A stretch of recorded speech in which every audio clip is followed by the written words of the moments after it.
Bonjour tout le monde! Aujourd'hui on va parler du chapitre 505 de Fairy Tail. Et la première question qui m'est venue à l'esprit à la fin de ce chapitre est « Troll ou pas troll ?» Telle est la question. Et je vais vous donner mon avis sur cette question machimesque.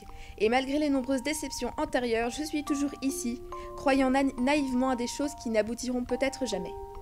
Parlons du chapitre. Un chapitre très court, avec un dialogue pas excessif mais poignant. C'est ce qui fait la force de ce chapitre. Eileen nous impressionne une fois de plus avec ses pouvoirs. Elle peut, comme elle nous l'avait montré avec Ninart, augmenter les capacités des gens. Et c'est ce qu'elle fait avec les soldats d'Avarès, qu'elle transforme en sorte de berserker, avec une apparence non plus humaine mais monstrueuse, et sans aucun contrôle, sans aucun libre arbitre. C'est ce que nous dit Eileen en tout cas. La situation alors se complique encore plus car c'est pas comme s'il y en avait une dizaine. Ils arrivent même à tenir tête à Erza qui se fait repousser de tous les côtés. Ça me rappelle un peu d'ailleurs les mini-dragons lors de l'arc éclipse et se sont retrouvés un peu dans la même situation, ne sachant plus quoi faire. Les forces s'affaiblissent et même si Gildart et Erza sont des atouts conséquents dans cette guerre, ils se fatiguent et ne peuvent pas combattre seuls une armée de soldats si importante. À côté, nous avons les membres les moins forts de la guilde, Warren, Nab, Wakaba, Macao ou encore Max et son balai, qui eux n'ont pas des pouvoirs exceptionnels et qui sont sur le point de succomber. Et nous avons Makarov également, toujours se tenant le cœur, qui prend une décision importante. Une décision que j'attendais, mais pas si vite dans cette guerre. Si vous avez suivi ma review de la semaine dernière, j'avais abordé ce sujet brièvement, pas avec le même contexte certes, mais je sentais que cette possibilité était envisageable. Mais je ne croyais pas que ça arriverait genre maintenant. Ferrilo, le sort que Makarov avait utilisé dans l'arc Phantom Lord, entre dans le jeu une nouvelle fois. Mais on n'était pas au courant de certains aspects et de certaines conséquences importantes de l'utilisation de ce sort, donc je comprends mieux pourquoi il ne l'a pas utilisé plus tôt. Le sort consume l'âge de son utilisateur, c'est-à-dire que plus les ennemis sont nombreux, plus il perd du temps de vie, et étant donné son âge, il se doute bien de son sort. Je pense que c'est la bonne décision pour Makarov, car clairement, contre une armée de cette envergure, je ne vois pas quelle autre issue il resterait.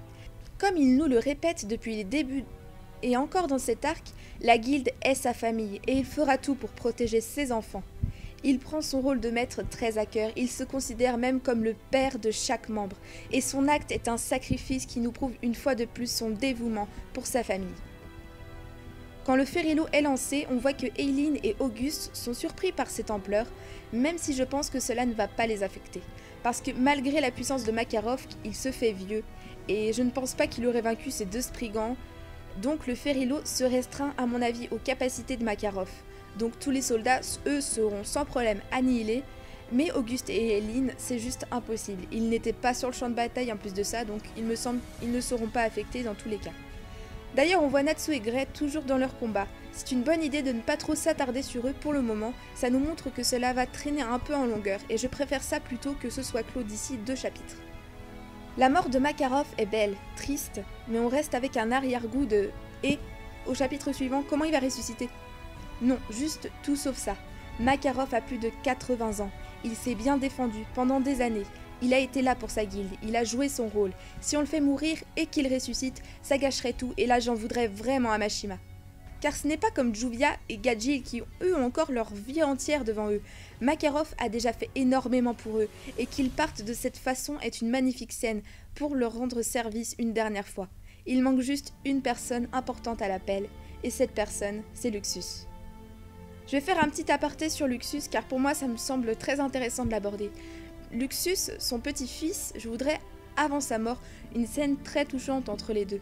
Luxus qui se pardonne de ne pas avoir été là et qui l'engueule car lui, il aurait pu utiliser ce sort qu'il connaît, que Makarov lui dise de rester auprès de ses amis, et le plus important de tout, qu'il protège sa famille, car il sait qu'il en est capable. Qu'il lègue également à son petit-fils, avant de mourir, son statut de maître de guilde. Oui, Makarov a confiance en Luxus, et moi aussi.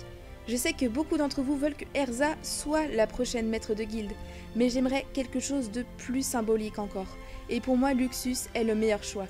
Il a fait le con à l'époque, il a déçu son grand-père, mais ce dernier n'a jamais cessé de croire en lui et de l'aimer. Luxus a gagné en maturité et est pour moi totalement apte à prendre la relève et assurer la suite avec le même intérêt et la même volonté que son grand-père.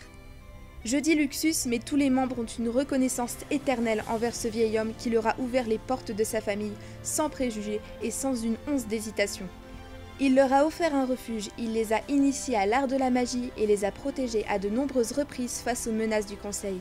Il a aidé certains à les remettre dans le droit chemin quand ceux-ci se trompaient de voie. Il a dû faire des choix difficiles pour assurer la protection des autres, et a aidé certains à retrouver un peu d'espoir et de joie dans leur vie. Tout ça pour dire que Makarov restera l'un des piliers de Fairy Tail, et quand on se remémore tout ce qu'il a fait, on obtient une scène très émouvante. Makarov avait un rôle beaucoup plus invisible depuis les grands jeux magiques, et le faire à nouveau briller de cette manière est vraiment très beau. Et s'il n'est pas mort, je pète un câble, clairement. Le ressusciter pour qu'il vive 2 années de plus et meure de mort naturelle n'a pas d'intérêt. Il faut un sacrifice important dans cette guerre, pour insuffler et créer une nouvelle ère à la guilde.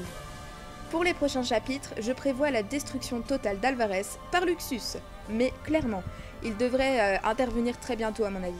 Le chapitre suivant, Lien brisé, peut se référer à beaucoup de personnes, à beaucoup de choses, à Natsu et Grey, à Makarov et la guilde, ou à même Eileen et Erza, pourquoi pas. Un chapitre qui promet d'être intéressant, j'imagine beaucoup plus un retour sur Makarov, et là on verra s'il est vraiment mort ou non.